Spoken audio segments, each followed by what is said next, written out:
Olá, amigos. Eu sou o Solomar Rockenbach e apresento o programa Uma Janela para a Cidade. Um programa de cidadania, direito do consumidor, utilidade pública e informação a você, que é a razão principal de nosso existir. Hoje o nosso entrevistado será o Dr. Rômulo Ferreira da Silva, especialista em direito do trabalho e direito previdenciário. Nós vamos falar sobre os impactos da reforma trabalhista recentemente implantada em nosso país. Aguardem na sequência, porque vale a pena.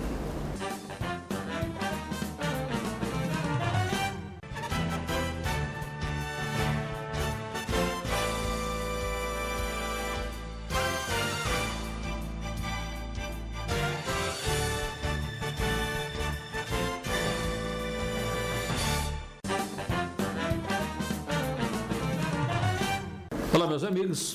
O programa hoje é uma análise feita pelo Dr. Rômulo Ferreira da Silva, que é um especialista em direito do trabalho, direito previdenciário, e a gente vai comentar um pouco sobre os impactos da reforma trabalhista. Seja bem-vindo ao nosso programa, doutor. E de imediato eu lhe pergunto, a reforma trabalhista foi benéfica aos trabalhadores brasileiros?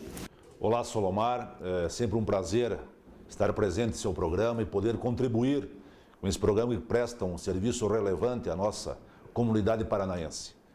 A reforma trabalhista, e passaram-se aí 3 meses da tão anunciada reforma trabalhista, os impactos que causaram aos trabalhadores são bastante profundos e ao meu ponto de vista e ao ponto de vista de a grande maioria dos juristas, ela não foi benéfica aos trabalhadores como foi anunciado.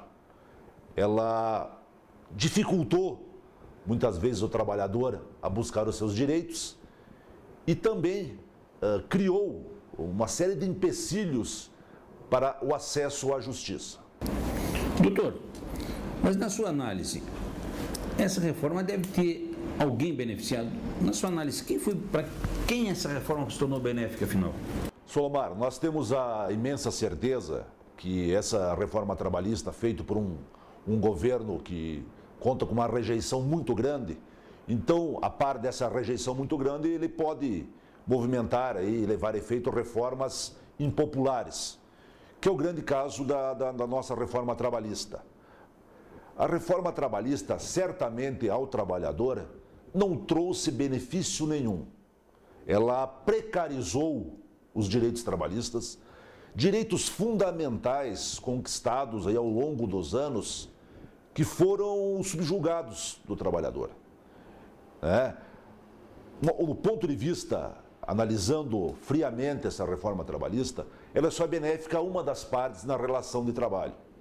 Ela só é benéfica ao empregador. Somente o empregador é que tem benefícios imediatos com a reforma trabalhista. Tá? Por quê? Porque a partir dessa reforma trabalhista, o empregado está na mão do empregador. Esta é a grande realidade. Os detentores do poder econômico é que vão ditar as regras do contrato de trabalho. O trabalhador que está lá na ponta da corda, lá no início da corda, vai ter que se sujeitar a condições degradantes até de trabalho, a condições que não eram previstas na nossa CLT e que hoje estão previstas e causarão um impacto profundo nos direitos trabalhistas. No que tange ao acesso à justiça, doutor, facilitou o acesso à justiça? Porque, na verdade, se o trabalhador não desempenhar a altura ou não tiver o seu labor desejado conforme o seu patrão, ele pode ser mandado embora. Se ele for um mau trabalhador, ele pode ser demitido. E se for um mau patrão com esse trabalhador, como é que fica o acesso à justiça? Facilitou? Olha, Solomar, lógico, as causas trabalhistas vão continuar existindo, né? A lesão aos direitos dos trabalhadores vão continuar existindo, mas essa reforma, ela causou medo ao trabalhador. A divulgação nos meios de comunicação, tanto na imprensa escrita, na televisão, nas redes sociais, ela causou pânico aos trabalhadores. medo dos trabalhadores em procurar os seus direitos na justiça. Por quê? Porque acrescentaram nessa legislação uma série de entraves para que o trabalhador se sinta, não tenha liberdade de procurar a justiça. Por quê? Porque ele vai ter medo de acessar, de acionar a Justiça do Trabalho, acionar aquele seu patrão que não cumpre a legislação corretamente, e vai ter medo de ser penalizado por isso. Por isso, é isso que está sendo divulgado nos meios de comunicação, que o trabalhador, se entrar na justiça e não tiver direito, ele pode ser penalizado. Certamente que isso dificulta o acesso à justiça. A Justiça do Trabalho era gratuita, né?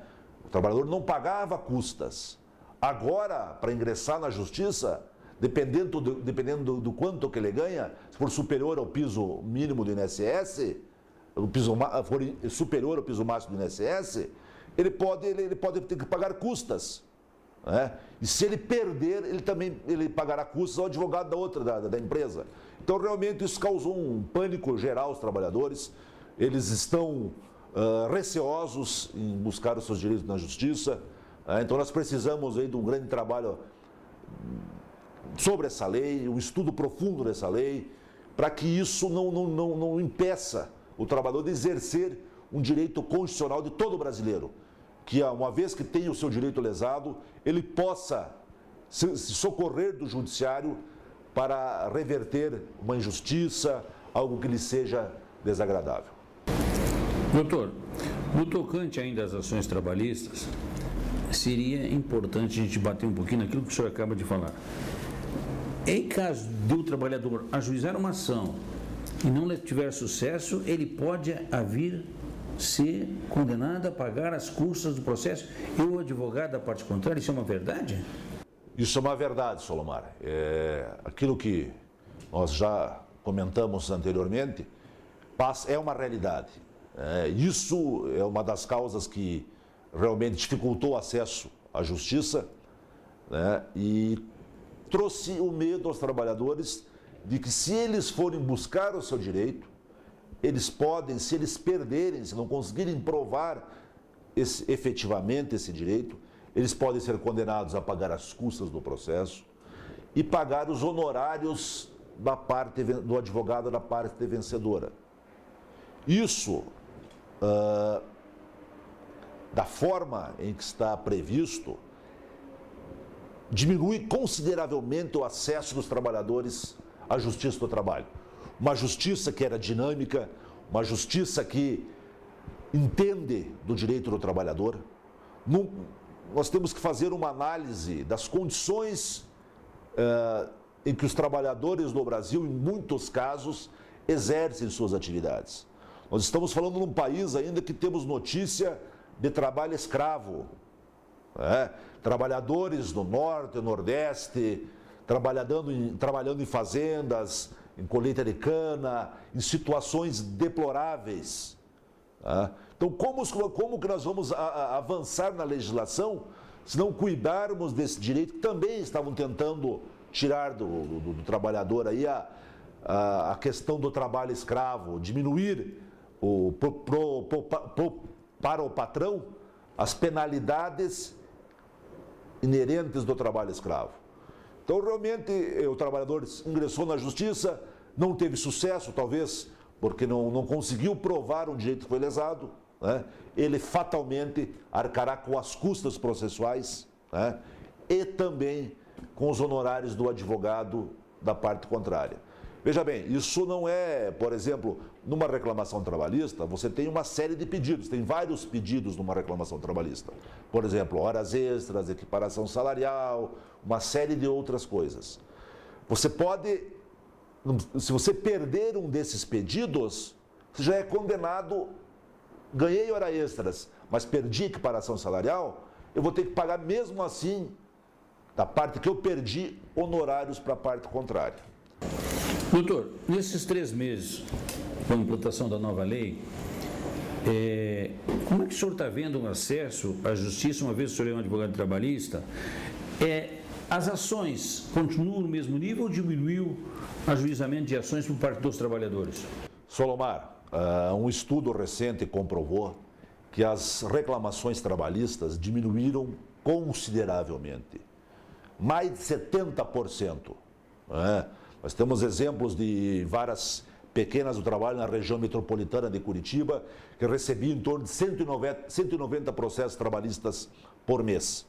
Hoje recebem em torno de, depois da reforma trabalhista, essas varas estão recebendo 20 processos por mês. Por que diminuiu o número de processos, Solomar? Não é porque acabou com a reforma trabalhista, acabaram-se as lesões ao direito dos trabalhadores. Não é isso. De forma alguma foi isso. É o medo do trabalhador em buscar o seu direito fundamental na justiça e ser penalizado por essa justiça. Lógico que haviam abusos em todos os campos do direito, tanto no civil, trabalhista, em outras profissões, em outras áreas, há abusos, mas nós não podemos coibir os abusos cortando geral. Nós temos que coibir ponto a ponto, buscar o ponto a ponto, buscar onde está tendo essa lesão. Doutor Rômulo, eu gostaria que o senhor citasse aqui na sua visão quais os principais impactos que sentiu o trabalhador com essa reforma. Solomar, um dos principais impactos que nós já comentamos é a dificuldade do acesso à justiça, a penalização se você não conseguir provar o seu direito, uma precarização da justiça do trabalho, precarização dos contratos de trabalho. Hoje, o trabalhador, conforme já ressaltei, e é importante que se ressalte, ele está na mão do empregador. Hoje você pode negociar direto com o patrão, se você bem entender. Como que o trabalhador, hipossuficiente numa relação de trabalho, vai negociar com o patrão que é o detentor do poder econômico? Você vai lá reclamar com o patrão vai acabar mandando o trabalhador embora. E o trabalhador, com medo de ser mandado embora, não irá buscar os seus direitos. Porque tem medo, me mandaram embora, fui penalizado. E ainda se eu entrar na justiça, eu posso ser mais penalizado ainda. O impacto foi profundo nas relações de trabalho, nas relações entre empregado e patrão. Volto a dizer, o empregado ficou nas mãos do patrão, nas mãos daquele que tem o dinheiro, nas mãos daquele que detém o poder econômico. E a principal que eu acho e que tem sido bastante discutida é o acesso à justiça. Esse é o impacto profundo na relação do trabalho. E também a possibilidade a precarização do trabalho, com a criação o trabalhador pode criar empresinhas e ser contratado por PJ, pessoa jurídica, sem nenhum encargo trabalhista, férias, 13º, FGTS, INSS, tá? Então o trabalhador se preocupa com a aposentadoria, com a reforma da Previdência. Lógico, a reforma da Previdência também vai causar um impacto bastante grande aos trabalhadores brasileiros. Mas a reforma trabalhista, ao longo dos anos, se mostrará muito mais maléfica aos trabalhadores do que a própria reforma da Previdência. Pelo que eu estou entendendo, doutor, na sua fala, que até agora quem está pagando o pato é o trabalhador. Foi uma reforma que veio contra o interesse dos trabalhadores. No entanto, vamos procurar buscar nessa reforma algo positivo, porque, segundo o que se ouvia na mídia, que tinha que ocorrer para que o Brasil crescesse e avançasse. Essa reforma gerou mais emprego aos trabalhadores, doutor? Esse é um engodo, Solomar. Isso foi um grande engodo que foi divulgado pelo governo, de que essa reforma trabalhista seria necessária para a geração de empregos, a flexibilização das leis trabalhistas, ou seja, tornaria a lei mais maleável, mais fácil de ser aplicada, não tão complexa. Isso foi um engodo, foi uma mentira aos trabalhadores. Não gerou mais emprego, não gerou. Pelo contrário, precarizou a justiça, isso é importante ressaltar novamente, e vai causar o desemprego. Porque se o trabalhador não aceitar as condições de trabalho impostas pelo seu empregador, pelo seu patrão, fatalmente ele irá fazer parte do banco dos desempregados, tá? Por quê? Porque vai ter uma fila enorme de trabalhadores querendo emprego, porque não gerou emprego nenhum. Alguma pesquisa recente divulgou como que está a situação de desemprego no país?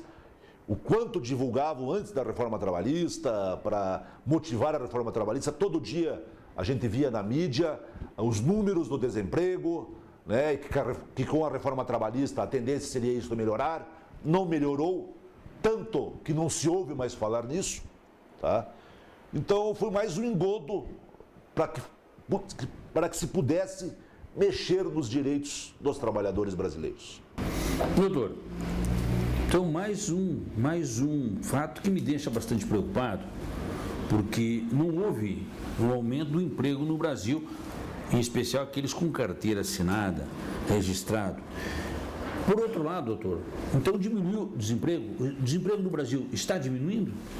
Não diminuiu, Solomar. Nós não temos nenhuma pesquisa recente que nos mostre isso, né? Não diminuiu o desemprego. É evidente que isso foi uma falsa propaganda para que os menos informados acreditassem que essa reforma trabalhista iria propiciar uma qualidade de vida melhor, uma qualidade de trabalho melhor ao povo brasileiro. Isso não está acontecendo. Pelo contrário, está precarizando a justiça, precarizando as relações de trabalho, deixando somente uma parte na relação de trabalho. A relação de trabalho tem que ser bilateral. Empregado, empregador, ambos terem os direitos praticamente iguais na relação. Só que agora, quem tem mais direito, quem tem o poder de decidir o futuro do trabalhador é o empregador. Doutor, eu tenho acompanhado as informações pela rede televisada, enfim, escrita, e também se sabe que o trabalho informal aumentou. Isso é consequência da reforma? Claro, Solomar, a reforma trabalhista vai o trabalhador vai poder, como falei, constituir empresas, pessoa jurídica, e vai prestar serviços aos trabalhadores. Nós temos aí uma grande notícia que se veiculou na mídia, de uma faculdade em nosso país, que dispensou mais de 1.300 professores, tá? Para quê? Para contratá-los pela nova legislação, pela nova regra. Então, certamente vai se criar bastante trabalho informal, tá? Nós temos hoje o trabalho remoto, trabalho intermitente, né? São modalidades que vão ser levadas a efeito. Então, realmente, tudo nesse primeiro momento e passado essa reforma, essa lei foi promulgada dia 11 de novembro de 2017, depois teve a medida provisória que alterou alguns pontos.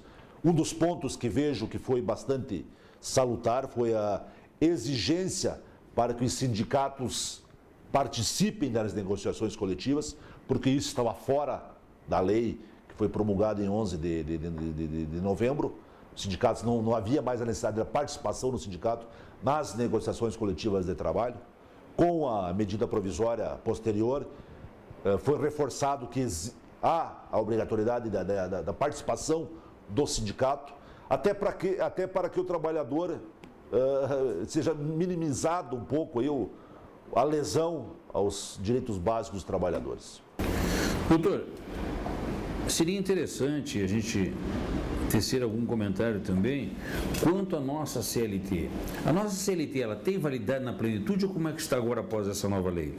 Solomar, a nossa CLT tem a validade, é claro, é uma lei que está em vigor.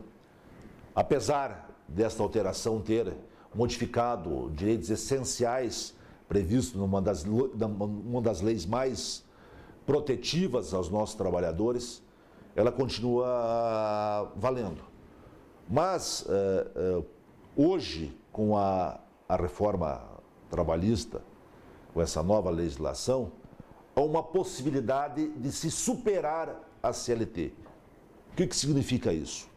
Hoje, alguns itens da legislação trabalhista podem ser negociados, tá? Entre patrão e empregado, sindicato, e podem ir em desacordo com o que está previsto na CLT. Ou seja, hoje nós temos uma outra modalidade de lei. Criou-se o acordo coletivo de trabalho. Criou-se não, já existia um acordo coletivo de trabalho, a convenção coletiva de trabalho, mas hoje esses instrumentos, olhem a gravidade e até o perigo disso, podem ter força de lei. O que isso significa? Em alguns pontos dos direitos trabalhistas, alguns pontos trabalhistas podem ser negociados em acordo coletivo de trabalho ou convenção coletiva de trabalho e passam a ter força de lei. Ou seja, o que foi negociado pode ir em desacordo com o que está previsto na CLT e terá validade o que foi negociado. Ressalto aqui, acho que é importante, alguns itens, Solomar, que podem ser negociados em acordo com a Convenção Coletiva de Trabalho, que terão mais força de lei do que o previsto na CLT. Nós temos a questão das férias. Hoje as férias podem ser parceladas em 3 vezes.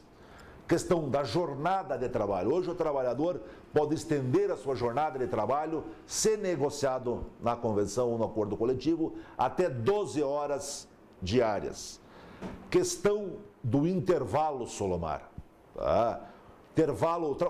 O trabalhador sempre teve intervalo para descanso e alimentação. Hoje o intervalo para descanso e alimentação, anteriormente era de 1 hora. Agora ele pode ser negociado para 30 minutos. Questão de banco de horas também pode ser negociado. Não havia uma regulamentação específica, mas pode ser negociado. Questão do trabalho remoto, questão do registro de ponto. Esses itens, se negociados em acordo coletivo, podem ir em desacordo com a CLT e terão força de lei. Outro assunto que se ouviu muito também na mídia, doutor, é que existia um imposto sindical que era obrigatório a todos os trabalhadores. Era um absurdo. E em cima desse imposto sindical, acabaram alterando 107 acordos da nossa CLT, ou seja, extinguiram o imposto sindical, mexeram em 107 artigos da CLT. Isso veio de encontro ao interesse, é mais benéfico aos trabalhadores, doutor? Pelo contrário, Solomar, a extinção do imposto sindical, esse foi um godo que passaram aos trabalhadores, que o sindicato não servia para nada, que o imposto sindical teria que acabar. Isso é mais um golpe dos trabalhadores, tá? É mais um golpe dos trabalhadores aos trabalhadores para que eles fiquem sem uma proteção sindical. Porque acabando, entre aspas, o imposto sindical, a tendência, a vontade do empregador é deixar os sindicatos fracos. Sindicato sem recurso não defende, não pode viajar, não pode fazer assembleia, não pode defender os direitos dos trabalhadores. Então esse foi um engodo muito grande. Isso foi para enfraquecer as entidades sindicais, tentar enfraquecer as entidades sindicais. Ao meu ponto de vista, e de uma grande maioria de juristas de grande representação no cenário trabalhista, o imposto sindical não foi extinto. Tá? Ele ainda pode ser cobrado, tá? Porque é uma previsão constitucional para a cobrança do imposto sindical. E uma lei inferior não pode revogar o imposto sindical que está previsto em nossa Constituição brasileira, Constituição de 1988. Passaram a falsa ilusão ao trabalhador que a reforma trabalhista era para acabar com o imposto sindical. Não é verdade. A reforma trabalhista, como você comentou, Solomar, extinguiu mais de 100 artigos, modificou mais de 100 artigos da CLT. Venderam o imposto sindical e, junto com essa falsa impressão de que o imposto sindical iria acabar, iria exterminar, eles modificaram mais de 100 artigos da CLT, extinguindo, acabando, dificultando direitos básicos dos trabalhadores. Hoje, no nosso país, O trabalhador, se não tiver uma assistência sindical, ele está completamente perdido.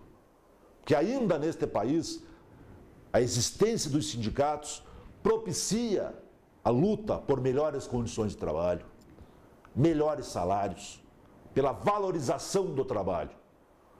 Ainda o sindicato existe para isso.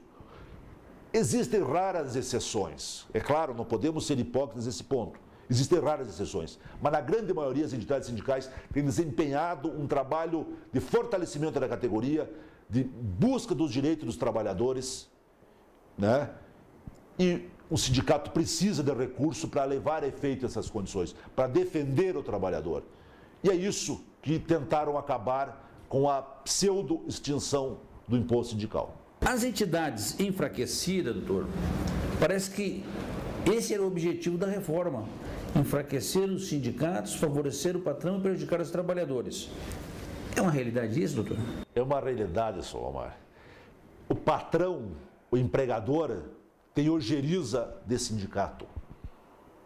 Tá? Tem ojeriza de dirigente sindical. Por quê? Porque essas pessoas não têm compromisso com a empresa. Podem bater na empresa, podem cobrar atitudes do empregador, o que muitas vezes o empregado não pode fazer. Então, o sindicato atuante, como existe no Paraná, inúmeros sindicatos que são envolvidos, são comprometidos pela luta dos seus representados, causam espanto ao empregador, causam receio ao trabalhador. Eles querem acabar com o sindicato. Porque acabando, enfraquecendo o sindicato, eles, como detêm o poder econômico, poderão ditar as regras ao trabalhador que vai se sentir oprimido, sem vez, sem voz, para reivindicar os seus direitos trabalhistas. Doutor, nosso tempo de televisão é limitado, eu gostaria que o senhor tecesse as suas considerações finais, mas antes eu lhe faria uma pergunta. Eu gostaria de fazer essa pergunta. Sindicatos são inimigos dos patrões? Sindicato nenhum é inimigo do patrão. O sindicato ele tem o poder de fiscalizar, né? Tem a obrigação de fiscalizar, de trabalhar junto com o patrão.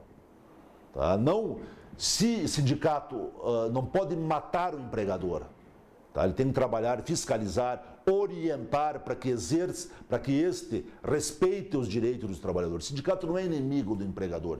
O sindicato ele é fiscalizador dos direitos trabalhistas, ele é aquele que tem o poder de conversar com o empregador frente a frente e esclarecer o trabalhador dos seus direitos trabalhistas. Essa é a missão do sindicato. A missão, a obrigação do sindicato é que o direito dos trabalhadores seja respeitado. Ok, doutor. Eu quero agradecer a sua participação no nosso programa. Esperamos ter levado informação a você. E fique atento, fique ligado, porque essa reforma trabalhista, ela não veio de encontro ao seu anseio trabalhador, veio de encontro a outros que eu não vou aqui fazer julgamento do caso. Ela foi votada pelos legisladores que lá estão. Este ano tem eleição novamente. Então pense, analise e reflita. Até o momento não existe vantagem a você. Vamos ver daqui a um ano. Doutor, muito obrigado pela sua participação.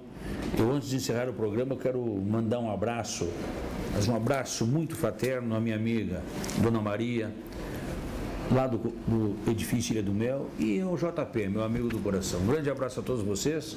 Até o próximo programa, se Deus quiser, e com certeza irá querer. Obrigado, doutor.